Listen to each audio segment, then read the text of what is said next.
The defense grid around Thessar Prime was dying. High Commander Vesesthal stood on the bridge of his flagship, the Eternal Vigil, and watched another Allied vessel explode in silent fire. The ship had been the Starward Hope, carrying 300 souls. Now it was debris and expanding gas, consumed by the endless hunger of the Vorash swarm. Vesesthal's 4 arms hung heavy at his sides. 3 centuries. For 300 years, the Kelthara Alliance had held this frontier against the darkness that came from beyond the galactic rim. 7 species had joined together, built fleets, raised families, and died protecting worlds that the rest of the galaxy had forgotten. And now, in the span of 6 months, it was ending. "Commander, the Western Defense Line has collapsed," reported his tactical officer, a young Kelthara named Thessar. The officer's voice was steady, but Vesesthal could see the fear in his large, dark eyes. "Estimate 20,000 enemy vessels entering the inner system. 20,000. Vesthal looked at his own tactical display. The Kelthara Alliance had 173 ships left. Once, they had commanded 10,000. The largest fleet in the outer territories. They had called themselves the Shield of the Rim. Now they were just tired soldiers waiting to die. "Pull back the remaining forces to the evacuation corridors," Vesthal ordered. "All power to engines and point defense. We protect the transports. Nothing else matters now." On the main view screen, Thessar Prime turned slowly in the darkness. The homeworld of the Kelthara people was beautiful from orbit, with its 3 silver moons and oceans that shimmered purple under its red sun. Vesthal had been born there, in the mountain cities of the northern continent. He had a daughter there. Or he had, before the first Vorash landing craft had touched down 3 days ago. He did not know if she still lived. He tried not to think about it. The Vorash were not like other enemies. They did not want territory, or resources, or political power. They wanted to consume. Every ship in their swarm was a living thing, grown from the bodies of previous victims. Tentacles instead of weapons. Acidic blood instead of fuel. Hive minds instead of computers. They ate metal and flesh equally, breaking down everything they touched into raw material for more bioships, more warriors, more horror. 17 civilizations had fallen to them. 17 entire species wiped from existence.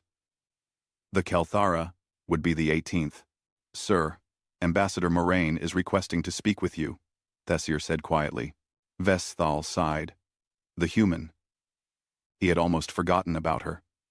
"Put her through." The face that appeared on his personal screen was small and soft compared to a Kelthara, with pale skin and dark hair pulled back tightly.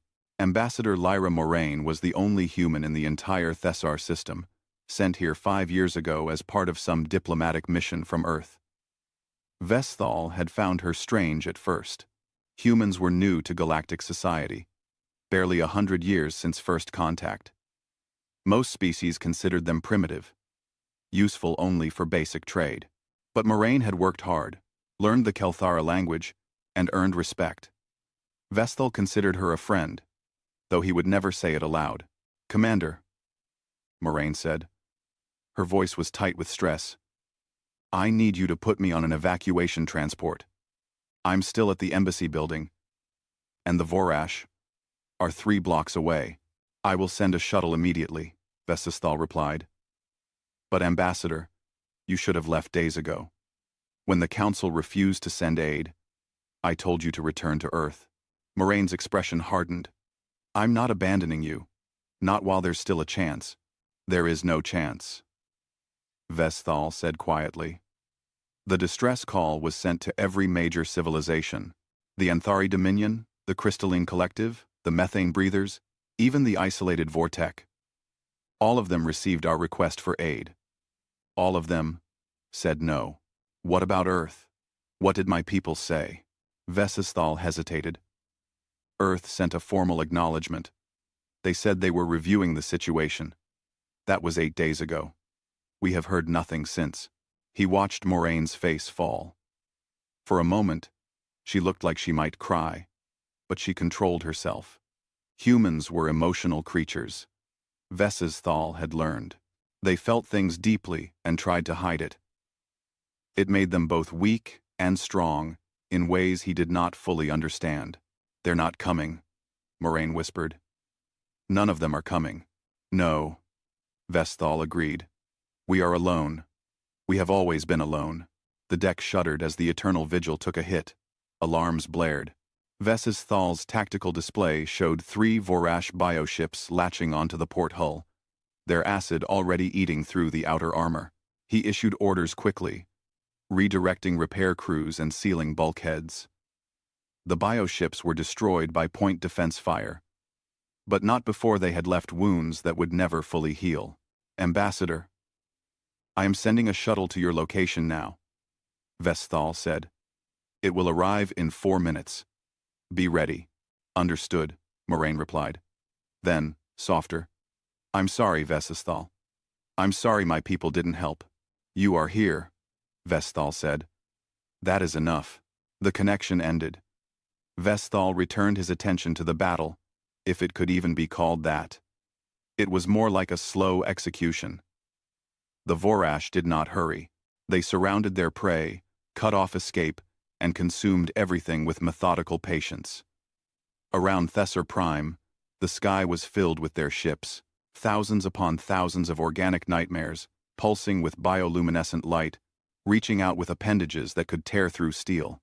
Another explosion.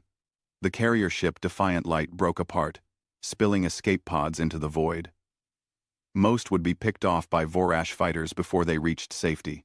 Thal wanted to look away, but he forced himself to watch. These were his people. He would witness their deaths. "Sir, the evacuation transports are ready," Thessier reported. 15 ships, carrying approximately 200,000 civilians. They request permission to begin the jump to hyperspace. 200,000. Out of 4 billion. That was all they had managed to save. "Permission granted," Thal said. "All combat vessels, form a defensive screen around the transports. We buy them every second we can." The Eternal Vigil moved into position, along with the remaining warships of the Alliance.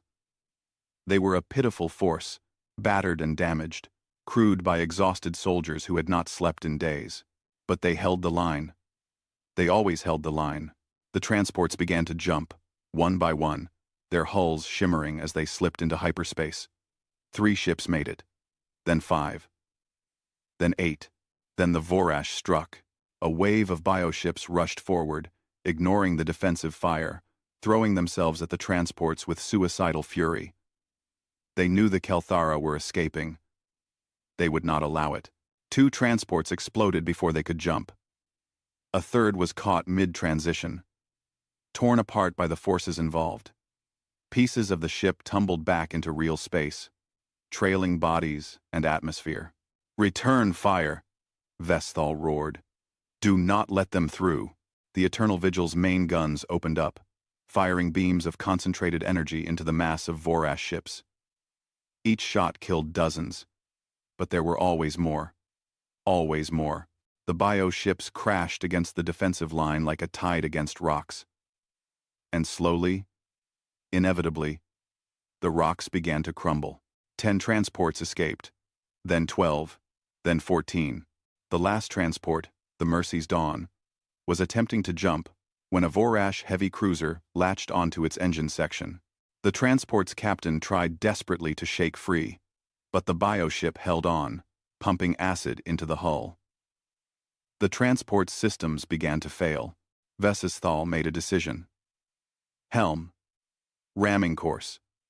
Target that heavy cruiser." "Sir." Thessier stared at him. "You heard me. Ramming course. All remaining power to forward shields and engines." "But Commander, if we do that, we die," Thal said calmly. "We were always going to die, Thessier. At least this way. It means something." The Eternal Vigil turned, its massive frame accelerating toward the Vorash heavy cruiser. The bioship noticed too late. The flagship struck it at full speed, 3 million tons of metal and determination smashing into organic armor. Both ships exploded in a flash of light that briefly outshone Thessar Prime's sun. But the transport was free. The Mercy's Dawn jumped to hyperspace, carrying the last refugees of the Kelthara homeworld. In the debris field that had been the Eternal Vigil, a single escape pod tumbled through space. Inside, High Commander Vesisthal was barely conscious. He had been thrown across the bridge during the impact, and he was pretty sure at least 2 of his arms were broken. Emergency foam had sealed his suit's breaches, but he was losing air slowly. It did not matter. The Vorash would find him soon enough. He activated his personal communicator with one working hand. It still had power. Somehow, he began to record. This is High Commander Vesisthal of the Kelthara Alliance. If anyone finds this message, know that we fought until the end. The Vorash have taken Thessar Prime. Our people are scattered. Our fleet is gone. We sent distress calls to every civilization in the galaxy. No one came. No one helped. The Galactic Council chose to let us die. He coughed, tasting blood. To the species who will face the Vorash next, learn from our mistake. Do not trust the Council. Do not expect mercy from the darkness. Stand together, or fall alone. He paused, then added quietly. To Ambassador Moraine, if you survived, thank you for staying. Tell Earth that the Kelthara remember their kindness. Tell them we understand why they did not come. We were always too far away, too unimportant. It is the way of the galaxy. The strong survive. The weak are forgotten.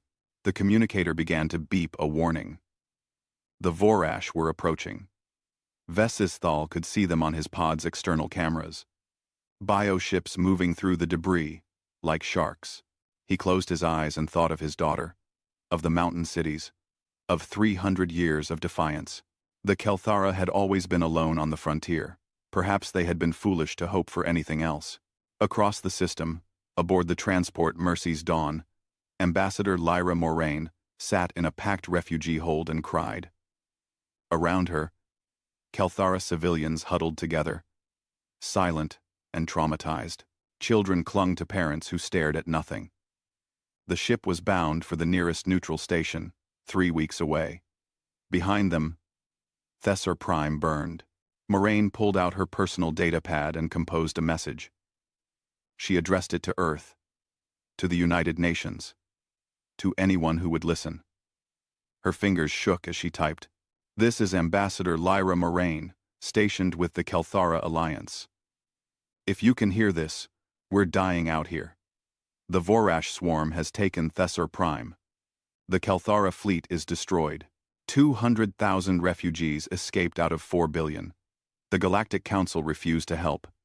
Everyone refused to help. She stopped, wiping tears from her face. I know. Earth is far away. I know we're just a small diplomatic presence here. I know we're considered weak by galactic standards. But if there's anything we can do, anything at all, these people deserve better than silence. They were right about the galaxy. No one comes when you fall. She sent the message and sat back, exhausted. Around her, the Kelthara refugees waited in the darkness, traveling away from the only home they had ever known. Behind them, the Vorash swarm continued its feast, consuming a civilization that had stood for 300 years. And in the cold void of space, High Commander Vesisthal's escape pod was pulled into the belly of a bioship, never to be seen again.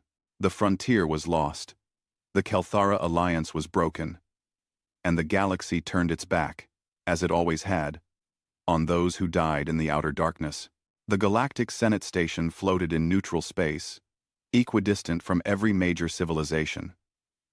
It was an enormous structure, built over centuries by dozens of species working together. Gleaming towers reached outward like the petals of a flower, each one housing the diplomatic quarters of a different member state. At the center was the Grand Council chamber, where representatives met to decide the fate of trillions. Director James Chen stood outside the chamber doors and tried to control his anger. He had been waiting for 3 hours. 3 hours. While the council debated whether to even allow him to speak, as humanity's junior ambassador to the Galactic Council, Chen had little actual power. Earth had been granted membership only 20 years ago, and even then, it was as a minor voice. The older species treated humans like children playing at politics. The doors finally opened. A crystalline being, its body made of living geometric shapes that chimed when they moved, gestured for Chen to enter. "The council will hear your petition now, Director Chen. You have 5 minutes, 5 minutes, to plead for the lives of 4 billion people."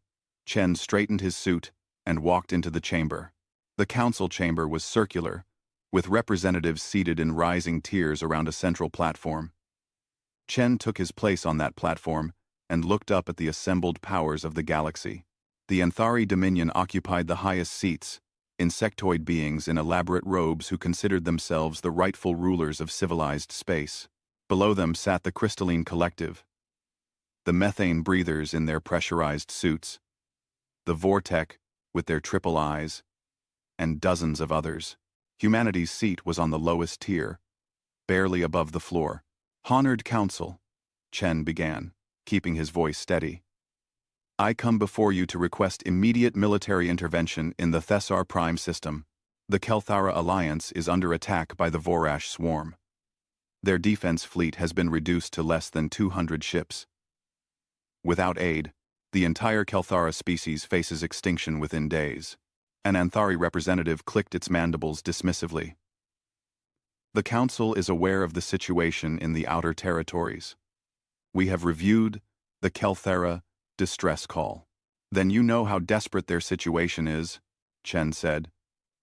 "The Vorash have already consumed 17 civilizations. The Kelthara have held the frontier for 3 centuries, protecting all of us from this threat. They deserve our help."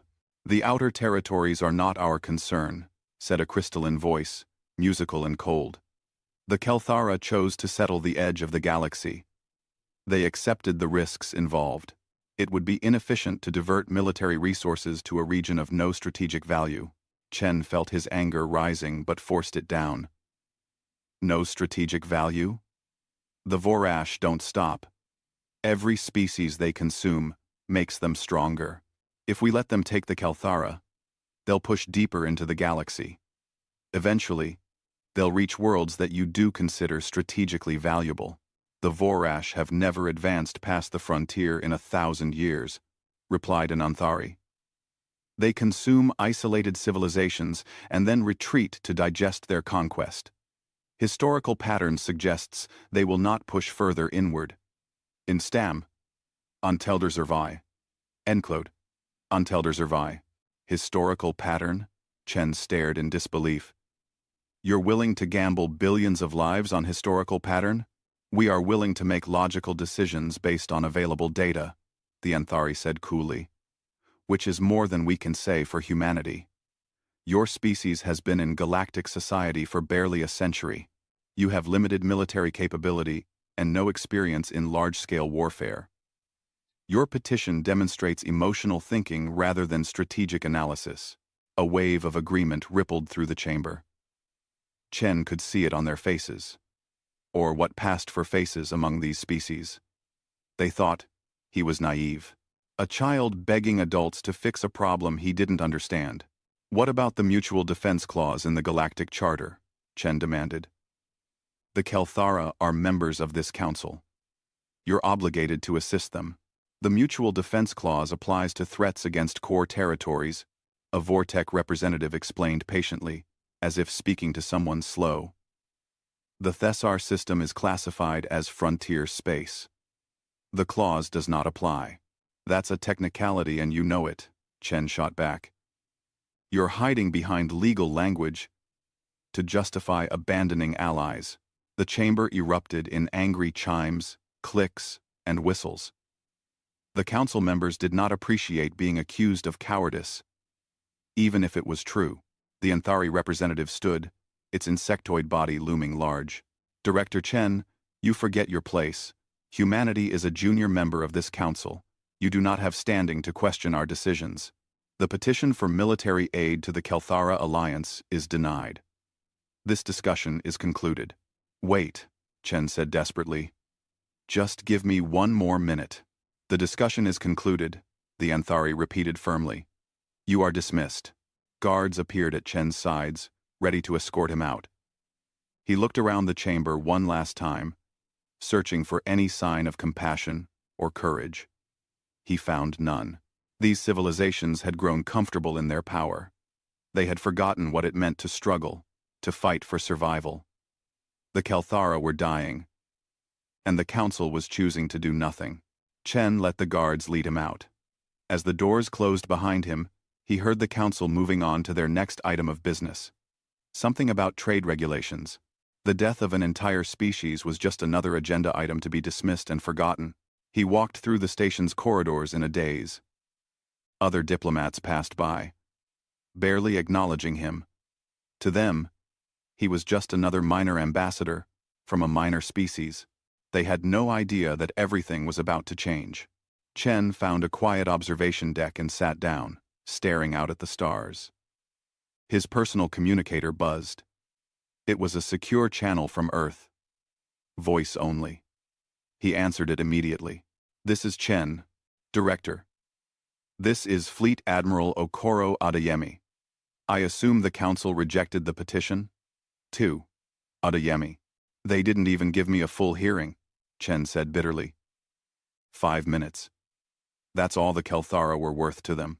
There was a pause. Then Adeyemi said quietly, Then we proceed as planned. Protocol. Lazarus is now active. Chen felt his breath catch. Are you certain? There's no going back once we do this. The Council had their chance. Adeyemi replied. They chose silence. Now we show them the price of that choice. Return to Earth immediately. The fleet mobilizes in 48 hours. The connection ended. Chen sat back and closed his eyes. Protocol. Lazarus. The plan that humanity had been developing in secret for 40 years, ever since they realized how the galaxy truly worked. The plan that would either save them or destroy them. He thought back to Earth, to the hidden shipyards in the outer solar system, to the massive construction projects that other species had dismissed as civilian infrastructure. Humanity had been building something in the darkness, something terrible and necessary, because humans had learned a hard lesson when they first joined galactic society. The strong did not help the weak. The powerful did not protect the vulnerable. In this galaxy, you stood alone, or you fell alone. The Council's refusal to help the Kelthara was just another confirmation of what humanity already knew. But humanity remembered. They remembered being alone on Earth, divided into nations that fought endlessly. They remembered the hard climb to unity, the wars that nearly destroyed them, the choice to finally work together or die. And when they reached the stars and saw how the galaxy operated, they made a decision. Never again. Not to humanity. Not to anyone who called for help. The journey back to Earth took 3 days. Chen spent most of it reviewing classified documents, preparing himself for what was coming. He learned things that shocked him, even though he had suspected some of it. The scale of what humanity had built was staggering. Earth had been preparing for war since the day they joined the Galactic Council. Not openly, not obviously, but methodically and completely. While other species laughed at human primitive kinetics and obsolete projectile weapons, Earth had been perfecting them to a degree that no one could imagine. Chen read reports about railguns that could accelerate projectiles to 30% the speed of light. Nuclear weapons with yields measured in gigatons. Armor plating so thick that it could withstand direct hits from energy weapons. Ships designed not for elegance, but for brutal efficiency. And the numbers. God. The numbers. Humanity had been building fleets in secret locations across the solar system and beyond. How had they hidden it? Chen found the answer in the files. Other species were arrogant. They saw what they expected to see. When they looked at Earth's construction projects, they saw civilian infrastructure, mining operations, scientific research. They never looked deeper because they didn't think humans were capable of deception on this scale. The transport arrived at Earth orbit. Chen transferred to a shuttle that took him down to Geneva, to the underground complex that housed United Earth Command. He passed through multiple security checkpoints, each one more intense than the last. Finally, he was escorted to the war room. The war room was a massive space carved out of solid rock, deep beneath the Swiss Alps.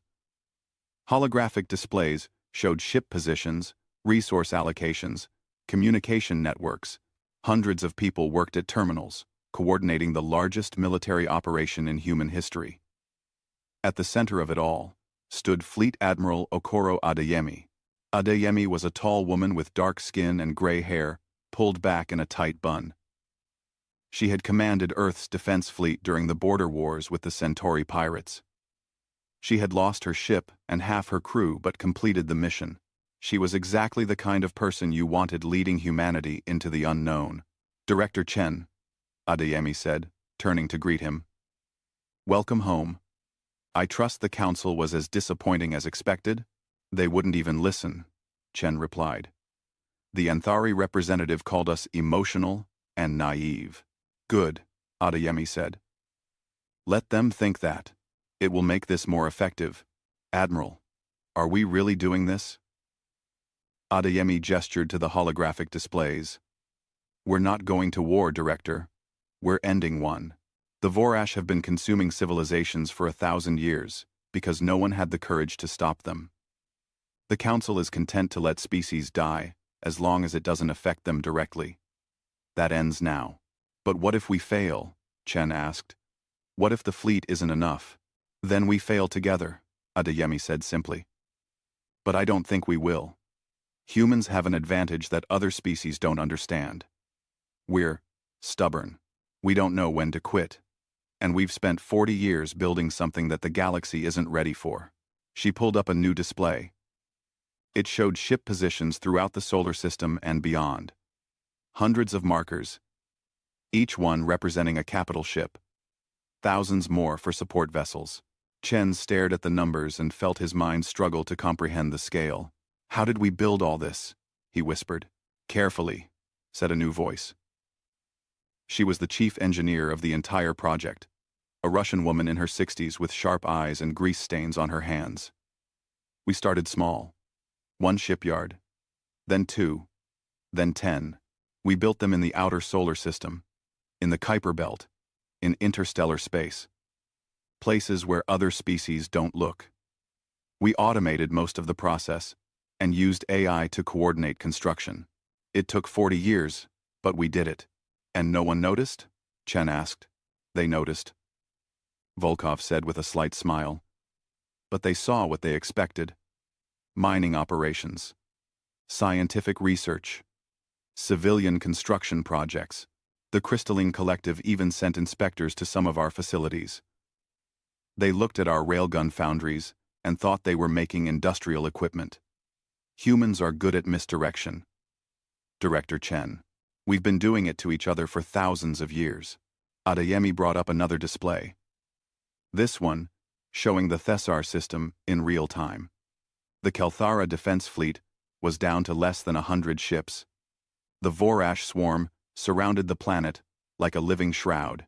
Even as they watched, another Kelthara ship exploded. "We're running out of time," Adeyemi said. "The fleet is assembled. All ships are armed and ready. Crews have been briefed. We're waiting on your order, Director." Chen blinked in surprise. "My order?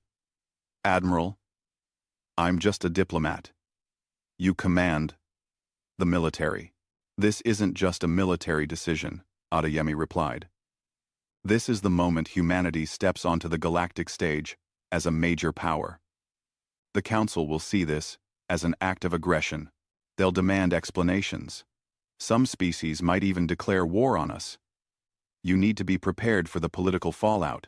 Chen looked at the display, at the dying Kelthara fleet, at the billions of lives hanging in the balance. He thought about the Council, about their cold dismissal, about the way they had treated him like a child. He thought about humanity's long history of standing up to bullies, of fighting for what was right even when it was stupid and dangerous.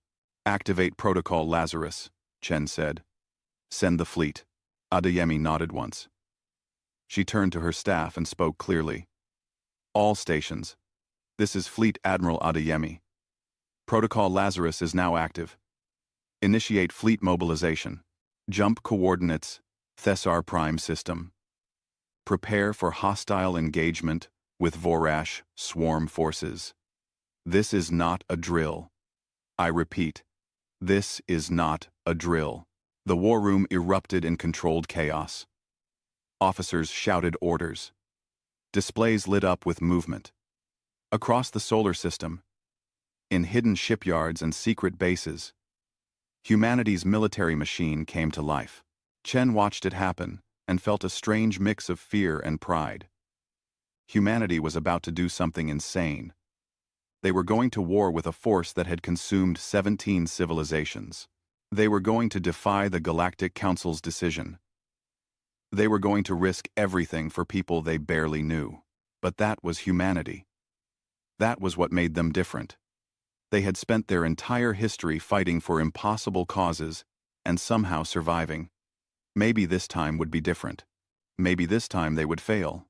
Or maybe, just maybe, the galaxy was about to learn that humans don't abandon their friends. Ambassador Lyra Moraine floated in zero gravity aboard what remained of the Kelthera command vessel Steadfast Resolve. The ship was dying slowly. Atmosphere leaking from dozens of hull breaches. Power fluctuating as damaged systems fought to stay online. Around her, Kelthara crew members worked frantically to keep their ship functional for just a little longer. It had been 2 days since the fall of Thessar Prime. 2 days since High Commander Vesisthal had sacrificed himself to save the last evacuation transport. Moraine had watched it happen from the Mercy's dawn, had seen the eternal vigil explode in silent fire. She had cried then. She was done crying now. The Kelthara refugees had scattered across 3 systems, seeking shelter wherever they could find it. Most stations had accepted them reluctantly, offering minimal support. The galaxy was not generous to the defeated. Moraine had transferred to the Steadfast Resolve, one of the few remaining combat vessels, because she refused to sit safely in a refugee camp while the Kelthara fought their last battle. "Ambassador, you should be in a secure section," said Captain Threval. The Kelthara officer had lost one arm in the fighting, but she commanded her ship with calm efficiency despite the pain. "The Vorash are pushing closer. This vessel will be a target.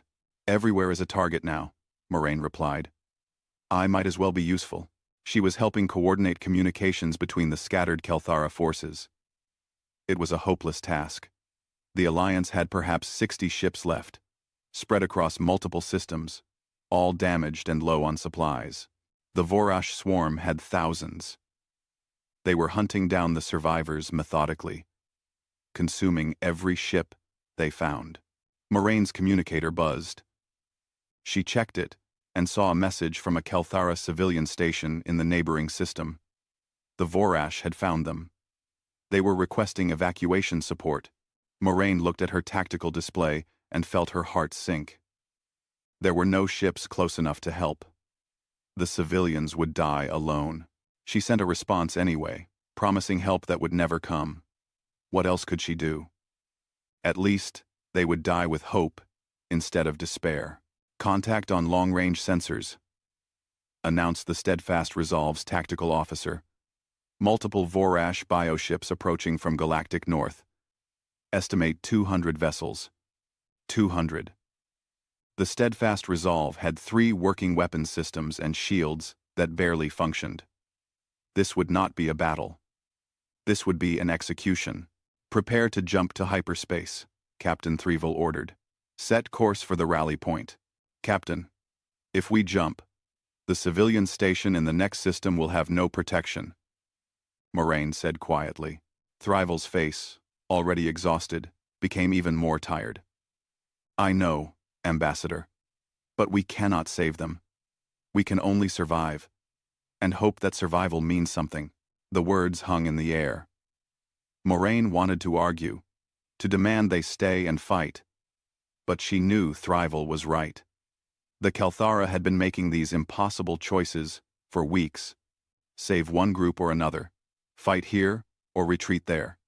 Every decision meant someone died. Every choice meant someone was abandoned. Jump drive is offline, the tactical officer reported. We took damage to the hyperdrive core. Repairs will take at least 6 hours. 6 hours. The Vorash would be on them in 30 minutes. Thrival closed her eyes briefly. When she opened them again, they held a terrible resignation.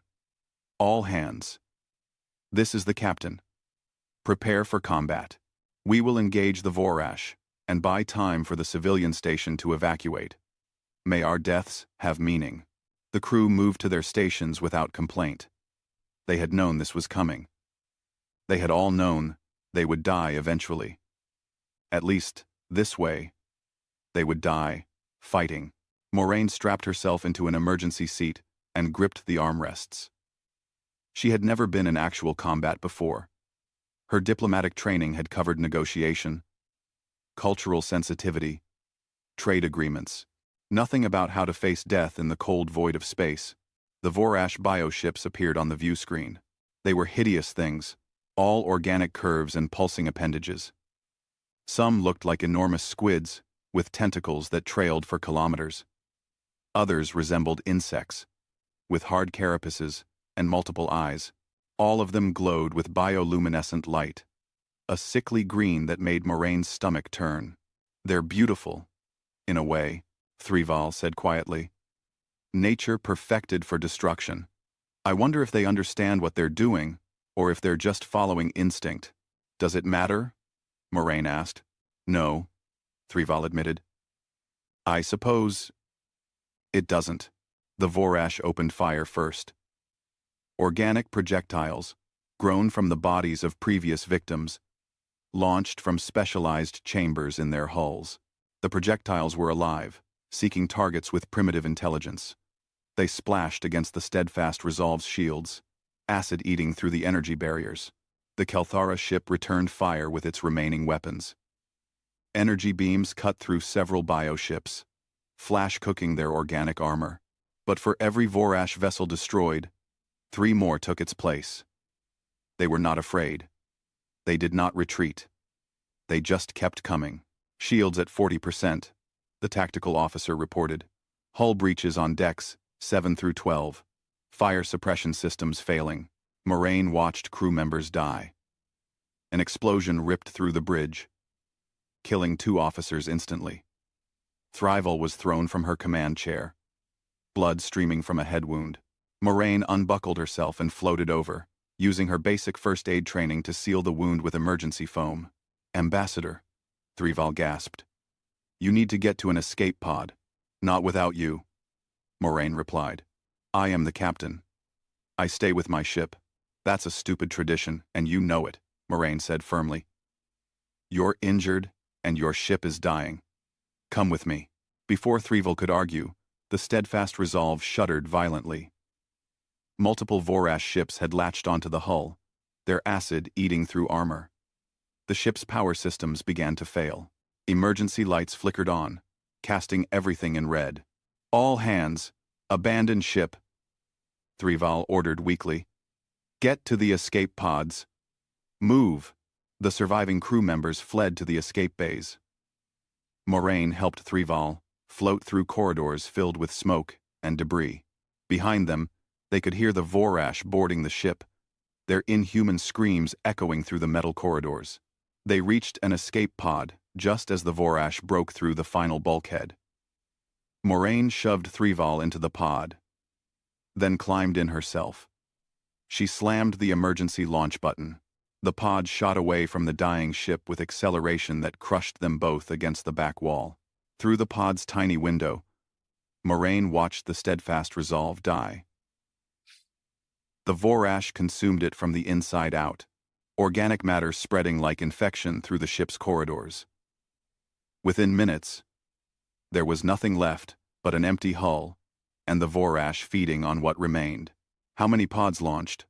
Thrival asked quietly. Moraine checked the pod's sensors. 7, out of a crew of 100. They floated in silence for a while. The pod's systems were basic, designed only for short-range rescue. They had maybe 20 hours of air.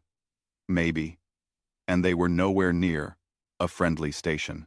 "We're going to die out here," Threeval said. It wasn't a question. "Probably," Moraine agreed. "I'm sorry you came with us, Ambassador. You could have returned to Earth when you had the chance. You could have been safe." I would. Moraine thought about that. She could have left. Should have left. But she had stayed because... Why? Because it was right. Because the Kelthara deserved someone to witness their end? Because she couldn't live with herself if she abandoned people who needed help? "I'm not sorry," she said finally. "If I'm going to die, at least it's for something that matters." The pod drifted through space, one of millions of pieces of debris in a battlefield that stretched across light years. Other escape pods floated nearby, each one holding a handful of survivors with nowhere to go. The Vorash ships moved past them, ignoring the pods for now. They were focused on the civilian station. On easier prey, Moraine tried her communicator, knowing it was useless. The pod's emergency beacon was broadcasting. But who would hear it? Who would come? The Council had made their position clear. The Kelthara were alone. She tried anyway. She sent a message on every frequency. A desperate plea to anyone who might be listening. "This is Ambassador Lyra Moraine, representing Earth. I'm adrift in the Thessar sector with Kelthara survivors. The Vorash swarm is hunting us. If anyone can hear this, please help. Please, don't let them die for nothing." Static was her only answer. She sent the message again. And again. Her voice grew hoarse. But she kept transmitting. Because what else could she do? Give up? Accept death? That wasn't human nature. Humans didn't surrender easily. They fought until there was nothing left to fight with. Thrival watched her with something that might have been pity. "Your people aren't coming, Ambassador. Accept it." "Maybe not," Moraine said. "But I won't stop asking." Hours passed. The pod's air grew stale. Moraine and Thrival took turns sleeping, conserving oxygen. When Moraine was awake, she watched the stars through the tiny window and thought about Earth.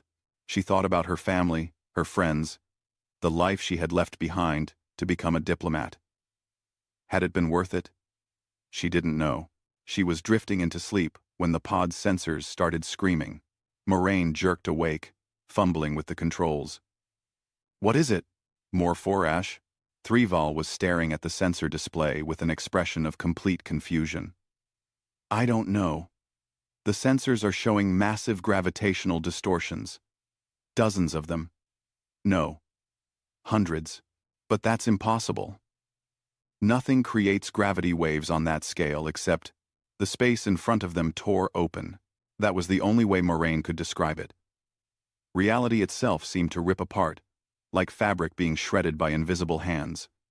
Light poured from the wound in space, brilliant and terrible. The pod's sensors overloaded. Alarms blared.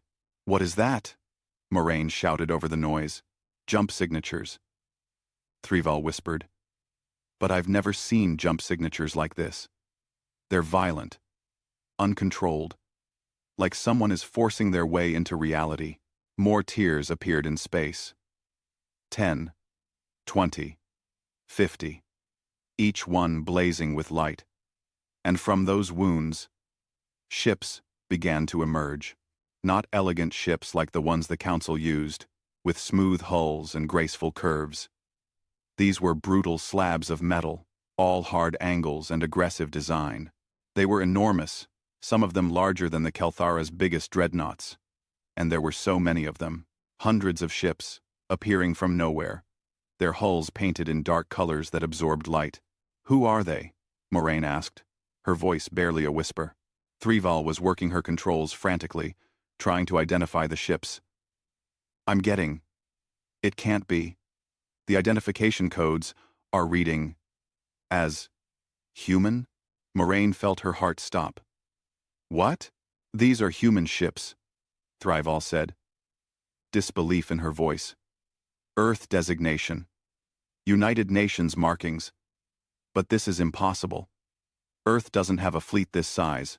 They barely have 50 warships total, according to Council records. More ships kept appearing. The tiers in space were everywhere now, filling the Thessar sector with violent light. The Vorash bioships, which had been hunting survivors, suddenly stopped. Even the swarm seemed confused by what was happening, and then a voice cut across every frequency. It was human, speaking in accented English, that was somehow being translated into dozens of languages simultaneously. The voice was calm, almost conversational, but there was iron underneath. Attention Vorash swarm. This is the United Earth Navy. You have attacked our allies. You have ignored our warnings. We are humanity, and we have come to collect a debt written in blood. No quarter will be given. No surrender accepted. This is your only warning. Moraine stared at the sensor display. At the hundreds of human ships now filling the space around Thessar Prime. At the massive flagship at the center of the fleet, a ship so large it created its own gravity field. At the weapons ports opening along the hulls, revealing guns of a size and type she had never seen before. They came, she whispered. Oh God, they actually came. Beside her, Thrival was crying. Great tears rolled down her face, born of exhaustion and relief, and something that might have been hope. How? She asked. How did they build this? How did no one know? Moraine watched the human fleet move into formation, precise and coordinated. She saw weapons charging, saw smaller ships launching from carrier bays, saw an armada that had been built in secret and hidden for decades. Because we're good at secrets, Moraine said quietly. Because humans have been underestimated our entire history, and because we remember what it's like to call for help and hear nothing but silence. The human flagship's weapons locked onto the nearest Vorash concentration. A moment later, reality itself seemed to scream as humanity opened fire. Fleet Admiral Okoro Adeyemi stood on the bridge of the UENS Indomitable and watched her fleet tear reality apart. The jump drives humanity had developed were not elegant. They did not gently slip through space like the drives used by other species. They were violent, forcing open wounds in the fabric of reality through pure, calculated brutality. It took enormous energy and left scars in space that would take years to heal. But it got the job done. Final jump complete, reported Commander Martinez from the navigation station. All 500 dreadnoughts accounted for. 1,200 destroyers in formation. 300 carrier groups launching fighters. We have full tactical presence in the Thessar system. Adeyemi allowed herself a small smile. The jump had gone perfectly. 2,000 ships, emerging from hyperspace in a coordinated assault pattern that had taken 40 years to develop. The Vorash swarm was directly ahead, surrounding what was left of Thessar Prime like a disease. Behind the swarm, the dying planet burned. Communications. Broadcast on all frequencies, Adeyemi ordered. Let them know we're here, she spoke clearly, knowing her words would be recorded and analyzed by every intelligence service in the galaxy. This was more than a warning to the Vorash. This was humanity announcing itself as a major power. Attention Vorash swarm. This is the United Earth Navy. You have attacked our allies. You have ignored our warnings. We are humanity, and we have come to collect a debt written in blood. No quarter will be given. No surrender accepted. This is your only warning. The Vorash response was immediate. The bioships began to turn, reorienting their weapons toward the human fleet. There were thousands of them. A living tide of organic horror that had consumed 17 civilizations. They did not know fear. They did not understand retreat. They only knew hunger. All ships, weapons free, Adeyemi commanded. Target the heaviest concentrations. Show them what humanity built in the dark. The Iowa-class dreadnoughts fired first. Each ship was 12 kilometers long, built from titanium alloys and carbon fiber composites, designed to take incredible punishment and keep fighting. Along their hulls, massive railguns extended from armored bays. These were not the railguns other species used for mining or construction. These were weapons of pure destruction, capable of accelerating projectiles to 30% the speed of light. The first volley hit the Vorash line like the hammer of God. Each railgun slug was a solid core of tungsten carbide, weighing 10 tons and moving at 90,000 kilometers per second. When they hit, they transferred so much kinetic energy that the Vorash bioships simply ceased to exist. No explosion, no fire in the vacuum, just instant conversion from matter to superheated plasma. 30 Vorash heavy cruisers died in the first second. Target tracking reports successful hits, Martinez called out. Vorash are breaking formation. They're trying to scatter. Don't let them, Adeyemi said coldly. Destroyers, advance and engage. Carriers, launch all fighter wings. I want every bioship in this system either dead or running. The Valkyrie-class destroyers surged forward, smaller than the dreadnoughts but faster and more aggressive. They were humanity's answer to the fighter problem. Other species used energy weapons for point defense, creating networks of laser and plasma fire. Humanity used missiles. Lots of missiles. Each Valkyrie carried 200 nuclear-tipped missiles in vertical launch bays. The warheads were clean-burn fusion devices, designed to minimize radiation while maximizing blast effect.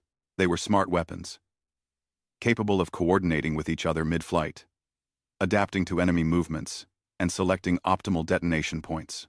1,000 Valkyries fired simultaneously. 200,000 missiles streaked across the battlefield, leaving trails of light in the darkness.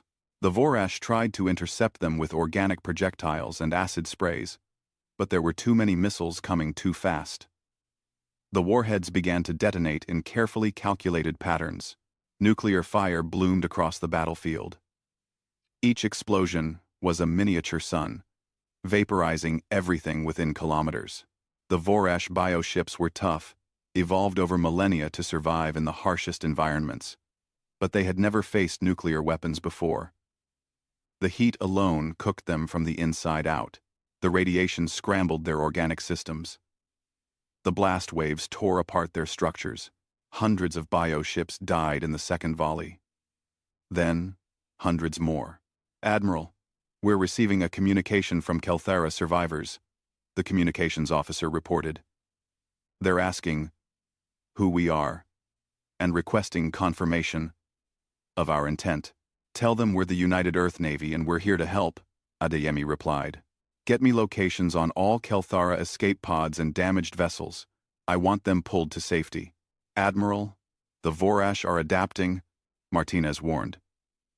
They're forming up into tighter formations, using their smaller ships as shields for the larger ones, trying to reduce the effectiveness of our nuclear weapons.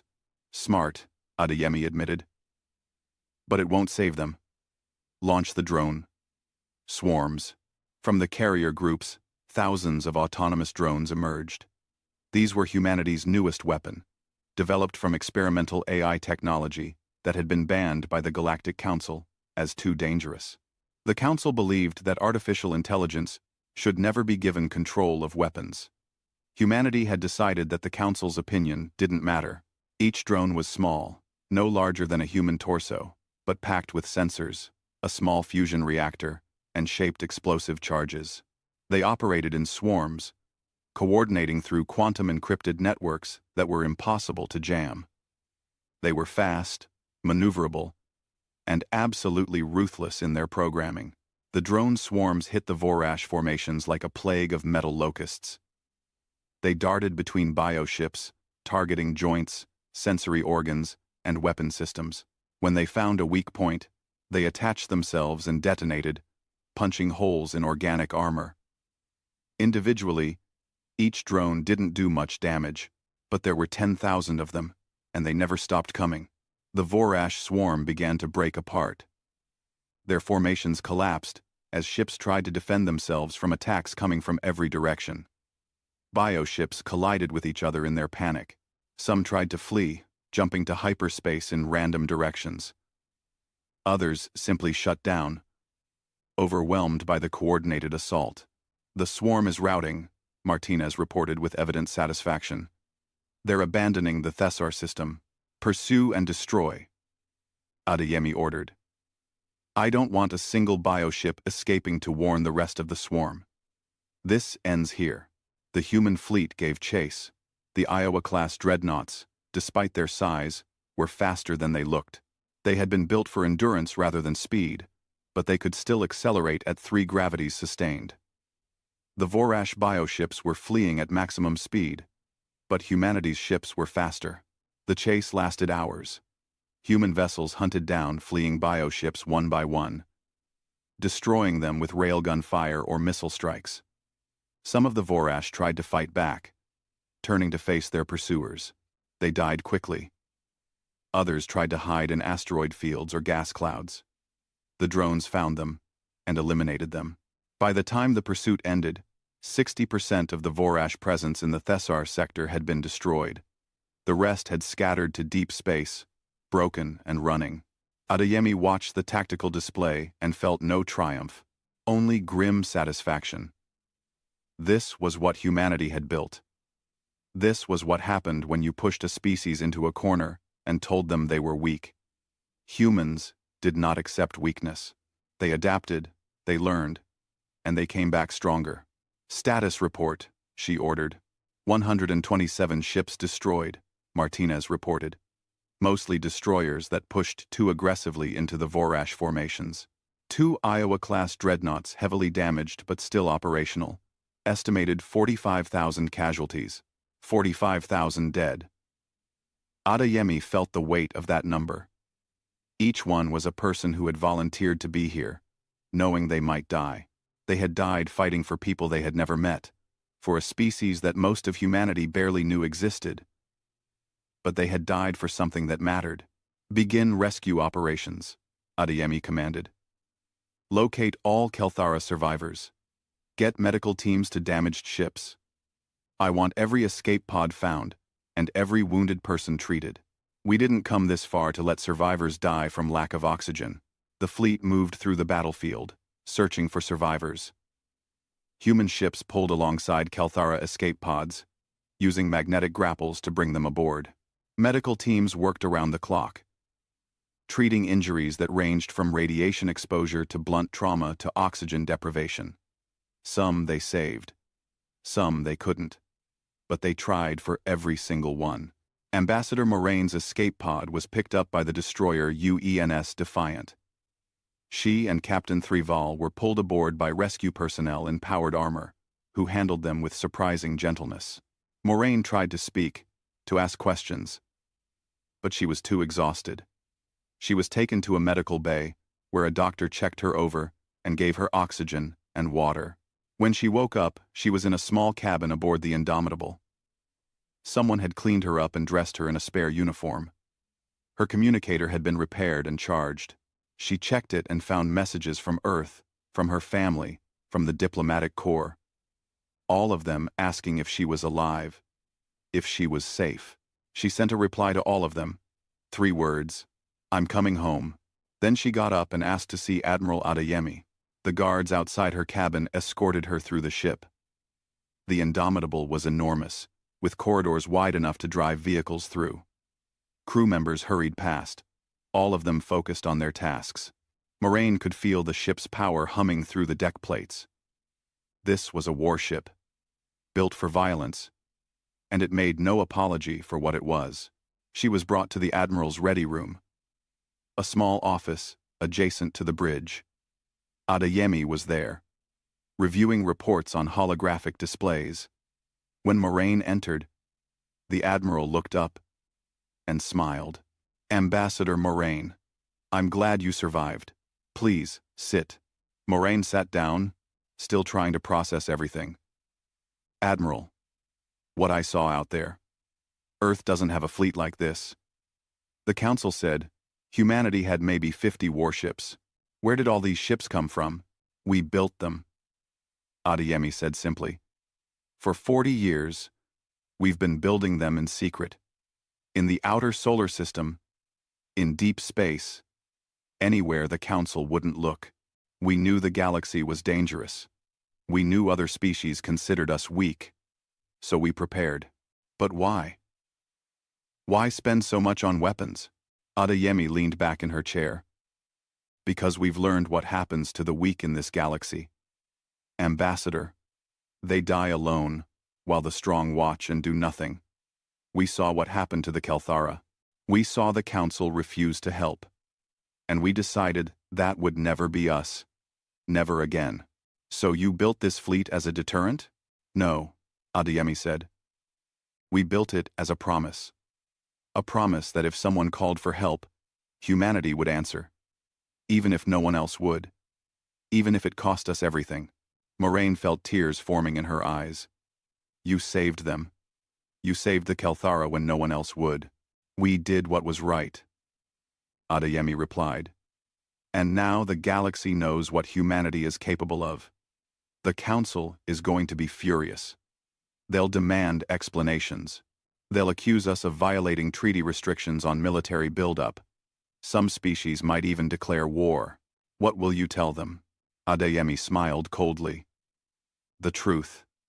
That we asked them to help, and they refused. That we did what they should have done. And that if they have a problem with that, they're welcome to try and stop us. We'll be ready. Moraine thought about that. The political implications were staggering. Earth had just announced itself as a major military power. The balance of galactic politics had shifted overnight. Everything was about to change. What happens now? She asked. Now we rebuild, Adeyemi said. We help the Kelthara recover. We establish new treaties and alliances. We show the galaxy that humanity isn't just another weak species to be ignored. We're something else. Something that the galaxy isn't ready for, but needs to learn to accept. She stood up and walked to the window, looking out at the fleet.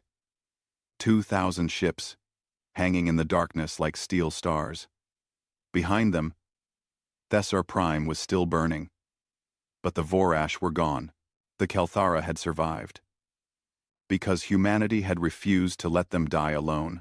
Welcome to the new galactic order, Ambassador, Adeyemi said quietly. Where strength is measured not by how well you protect yourself, but by how well you protect others. Where humanity makes the rules, not because we're the strongest, but because we're the only ones willing to do what's right. Moraine stood beside her, looking out at the fleet. At the ships that had been built in secret, hidden in the dark, prepared for a moment like this. At the crews who had died fighting for strangers. At the future that was being born in fire and blood. They thought no one would come, she whispered. They were wrong, Adeyemi replied. Humanity always comes. The Galactic Senate Station was in chaos. Representatives from every major civilization crowded into emergency meeting rooms, their voices raised in anger, confusion, and fear. The news from Thessar Prime had spread quickly. Humanity had revealed a fleet that rivaled the combined military strength of half the Council. They had intervened in a conflict against Council orders. They had destroyed a significant portion of the Vorash swarm, something no other species had managed in 1,000 years. And no one had seen it coming. Director James Chen stood outside the emergency council session and prepared himself. He had been recalled from Earth specifically for this meeting. The council was furious. They wanted explanations. They wanted humanity to answer for what they had done. Chen was ready to give them answers, just not the ones they expected. The doors opened. A crystalline delegate, its geometric body chiming with agitation, gestured sharply. The council will see you now, Director Chen. We suggest you have good explanations for your species' actions. Chen walked into the chamber with his head held high. The atmosphere was hostile. Every representative was there, filling the tiers of seats. But now, humanity was no longer on the lowest tier. Earth had been moved to the middle level, a symbolic acknowledgement of their new status. Chen took his place on the central platform, and looked up at the assembled powers of the galaxy. The Anthari representative who had dismissed him weeks ago now leaned forward with obvious anger. Director Chen, your species has committed a grave violation of galactic law. Earth was restricted to a defensive military force not exceeding 100 capital ships. You have revealed a fleet of over 2,000 vessels. You have attacked Vorash forces without council authorization. You have destabilized the entire political balance of this galaxy. Explain yourself immediately. Chen took a deep breath. This was the moment.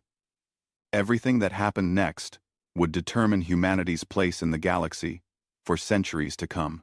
He could apologize, try to smooth things over, promise to dismantle the fleet. That was what a junior species was supposed to do when confronted by their superiors. But humanity was done being junior. Honored Council, Chen began, his voice calm and clear. You demand explanations. Very well. Let me explain exactly what happened. 3 weeks ago, the Kelthara Alliance sent a distress call to every major civilization. Their homeworld was under attack by the Vorash swarm. They were facing extinction. They begged for help. He paused, letting that sink in. I came before this council and formally requested military intervention. I was given 5 minutes to speak. 5 minutes to plead for the lives of 4 billion people. And do you know what this council said? I. The chamber was silent now. Chen pulled out a data chip and inserted it into the central podium. A holographic recording began to play. It showed the previous council session, showed Chen's desperate petition, showed the Anthari representative's cold dismissal. The outer territories are not our concern, the recording played back. It would be inefficient to divert military resources to a region of no strategic value. Chen let the recording play through to the end. Let them hear their own words. Let them remember how they had chosen comfort over courage. The council refused to help, Chen continued. Every major civilization received the Kelthara distress call. Every single one said no. You were content to let an entire species die because it was inconvenient to save them, because they were too far away, because they didn't matter to your strategic interests. The Mutual Defense Clause does not apply to frontier territories. And Anthari tried to argue. We violated no law. No, Chen agreed. You violated no law. You simply violated every principle of decency and honor that this council claims to represent. You let people die because helping them would be difficult. He pulled out another data chip and loaded it into the system. This one showed footage from the Battle of Thessar Prime. Human ships tearing through the Vorash swarm. Nuclear weapons detonating in calculated patterns. Drone swarms coordinating their attacks with mechanical precision. The council representatives watched in stunned silence. This is what Earth built while you were ignoring us, Chen said. For 40 years, we have been preparing for a moment like this. Not because we wanted war, but because we learned what kind of galaxy this really is. A galaxy where the strong abandon the weak. Where civilizations die alone while others watch. Where the council talks about mutual defense but only defends those it considers important. You violated treaty restrictions on military expansion, a crystalline delegate accused. You built a fleet in secret, in direct violation of your membership agreement. Did we? Chen asked. Show me the treaty clause that restricts military production in deep space beyond the solar system. Show me the regulation that limits what humanity builds in unclaimed territory. You'll find there isn't one. Earth's treaty restrictions apply only to our home system. Everything else was built in international space, using resources we mined ourselves, with technology we developed ourselves. He smiled thinly. You never asked what we were building out there. You assumed we were too primitive to create anything threatening. You saw what you expected to see. That's not our fault. That's yours. The chamber erupted in angry protests. Representatives shouted over each other, demanding sanctions, restrictions, punishment. But Chen wasn't finished. Let me tell you what happens next, he said, his voice cutting through the noise. Earth is formally proposing a new mutual defense treaty. Any species that wishes to join will be guaranteed protection by the United Earth Navy. If you are attacked, we will come. If you call for help, we will answer. No matter how far away you are, no matter how strategically unimportant you are, because that's what true allies do. You cannot make such promises, an Anthari spluttered. You lack the authority. You lack the resources. You are still just one species. We're one species with a fleet that just destroyed 60% of a Vorash concentration that had consumed 17 civilizations, Chen replied coldly. We're one species that did what all of you should have done. And we're done asking for permission. He pulled up one final file. This one showed the Kelthara survivors. Thousands of them rescued by human ships. Showed Kelthara children clinging to human medics. Showed Captain Threevil and Ambassador Moraine standing together on the bridge of the Indomitable. High Commander Vesisthal died believing that no one would come to help his people, Chen said quietly. He died thinking the Kelthara were alone. He was almost right, but he was wrong about one thing. Earth came. Humanity answered the call. And we will never stop answering, no matter what this council says. The silence in the chamber was absolute. Chen let them sit with that for a moment. Then he played one more recording. This one was audio only. But every representative recognized the voice. It was High Commander Vesisthal's final transmission, recorded before his death. To the species who will face the Vorash next. Learn from our mistake. Do not trust the council. Do not expect mercy from the darkness. Stand together, or fall alone. The transmission ended. Chen looked up at the council representatives and saw shame on some faces, anger on others, fear on most. The Kelthara trusted you, Chen said. And you let them die. They won't make that mistake again. Neither will Earth. He turned to leave, but the Anthari representative called out. Where are you going? This session is not concluded. Yes, it is, Chen replied without turning around. Earth is withdrawing from this council's authority. We will maintain diplomatic relations with individual species. But we will no longer submit to your collective decisions. We're forming our own alliance with the Kelthara and any other species that values action over empty promises. You cannot do this, the Anthari shouted. You will be sanctioned. You will be isolated. Other species will declare war on you for this defiance. Chen stopped at the door and looked back. Then let them try. Earth has been underestimated our entire history. We've been told we're too weak, too primitive, too young to matter. We've proven all of that wrong. If you want war, we'll give you war. But I suggest you think carefully about whether you can afford to fight a species that built this fleet in secret while you were ignoring us. He left the chamber. Behind him, the council erupted in furious debate. But Chen didn't care anymore. Humanity had made its choice. Let the galaxy deal with the consequences. The transport back to Earth took 3 days. When Chen arrived, he was taken directly to United Earth Command. Fleet Admiral Adeyemi was there, along with Dr. Volkov and the entire military leadership. They watched the recording of his speech to the council in silence. That could have gone better, Dr. Volkov commented when it finished. That went exactly as planned, Adeyemi replied. The council needed to understand that we're serious, that we won't be ignored anymore. Some species will see this as a declaration of war, Chen warned. Let them, Adeyemi said. We're ready. The fleet is mobilized. We have defensive positions established throughout human space. And we're not alone anymore.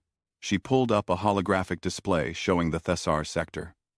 Human and Kelthara ships were working together there, rebuilding stations, establishing defensive networks, creating something new. The Kelthara have formally requested a military alliance, Adeyemi continued.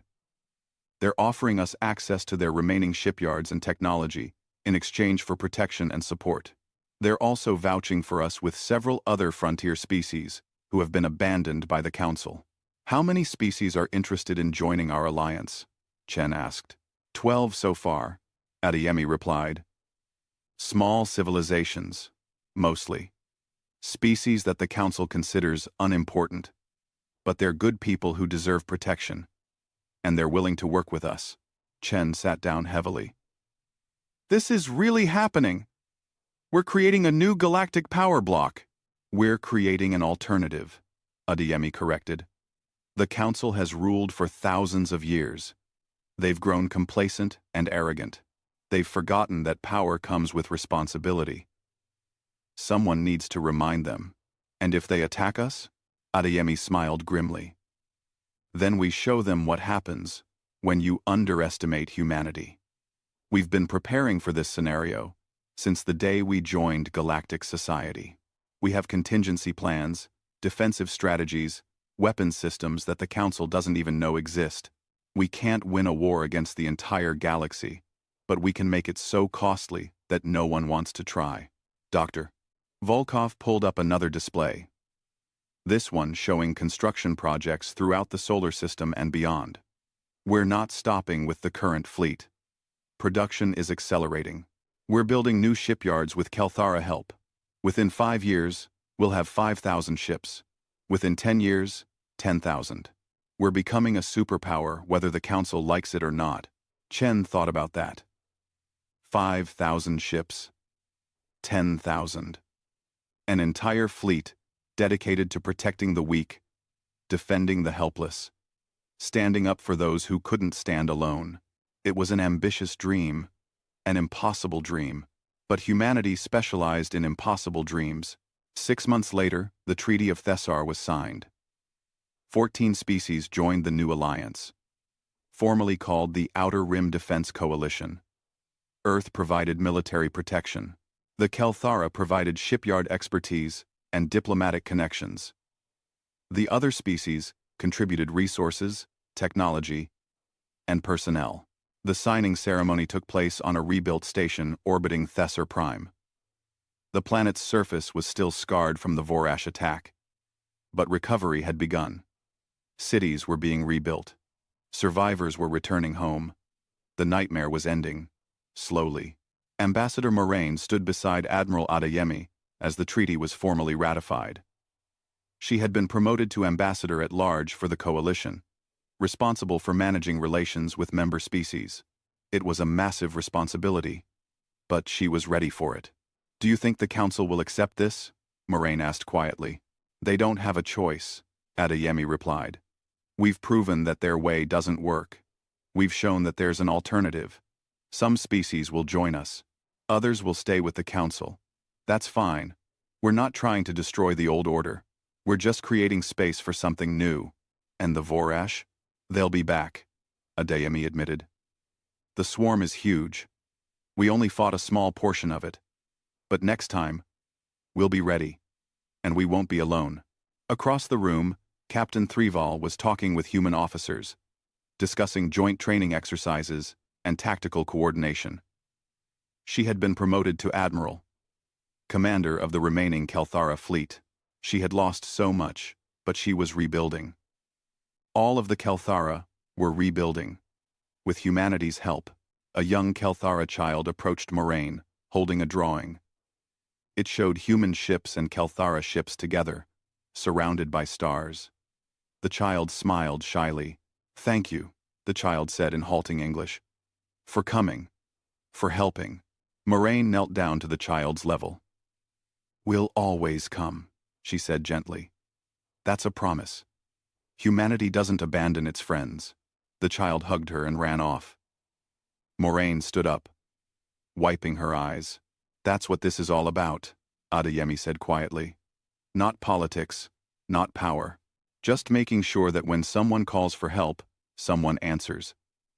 That's what separates us from the Council. They help when it's convenient. We help because it's right. Moraine looked out the window at the fleet. Human and Kelthara ships patrolled together now, protecting the frontier, building something new. The Council had called it impossible, They had said humanity was too weak, too naive, too young to change anything. They had been wrong. Just like they had been wrong about everything else. The galaxy was changing. A new power was rising, built not on conquest or domination, but on a simple principle. No one fights alone. No one dies forgotten. When the darkness comes, someone will answer the call. And that someone would always be humanity. 5 years after the Battle of Thessar Prime, Director Chen stood before the Galactic Council one last time. The coalition had grown to 32 member species. The human fleet now numbered 4,000 ships. 3 more Vorash incursions had been stopped, each one defeated with fewer casualties than the last. The council had changed too. Some species had joined the coalition, abandoning the old power structure. Others had reformed their policies, adopting humanity's mutual defense model. The Anthari Dominion had even extended a formal apology to the Kelthara, though it came decades too late. Director Chen, the current council president, said. It was a crystalline delegate, but not the one who had dismissed him years ago. The council wishes to formally acknowledge the contributions of the Outer Rim Defense Coalition to galactic security. We propose integration of the coalition into the council framework, with full voting rights and equal standing. Chen smiled. We appreciate the offer. But the coalition will remain independent. We've learned that we work better on our own. However, we're willing to coordinate on mutual threats. The galaxy is big enough for both of us. Then let us at least acknowledge this, the president said. 5 years ago, humanity did what we should have done. You came when others would not. You saved lives that we had written off as lost. The council was wrong to doubt you. We were wrong to dismiss your species as unimportant. It was the closest thing to an apology Chen would get. He accepted it gracefully. The Kelthara have a saying, Chen replied. Strength is not measured by how well you fight, but by who you fight for. Humanity learned that long ago. We're just glad the rest of the galaxy is finally learning it too. He left the council chamber for the last time. Outside, his transport was waiting to take him back to Earth. But first, he made a detour to the memorial that had been erected on the station. It was a simple monument, listing the names of everyone who had died in the Battle of Thessar Prime. Human and Kelthara, names together, carved in stone and steel. At the top of the memorial was an inscription in multiple languages. They thought no one would come. They were wrong. Humanity answers the call. Why? Why? Why? Chen touched the memorial and whispered a promise. We'll keep answering. Always. Then he boarded his transport and headed home. Behind him, the galaxy continued to change. The council adapted. The coalition grew. And humanity stood at the center of it all, proving that strength came not from ships or weapons but from the simple courage to help when help was needed. High Commander Vesisthal had died believing that no one would come. But his sacrifice had not been in vain. His people survived. His civilization endured. And they would never be alone again, because humanity had come. And humanity never stopped coming. The frontier had protectors now. The darkness had guardians. And the galaxy had learned a truth that would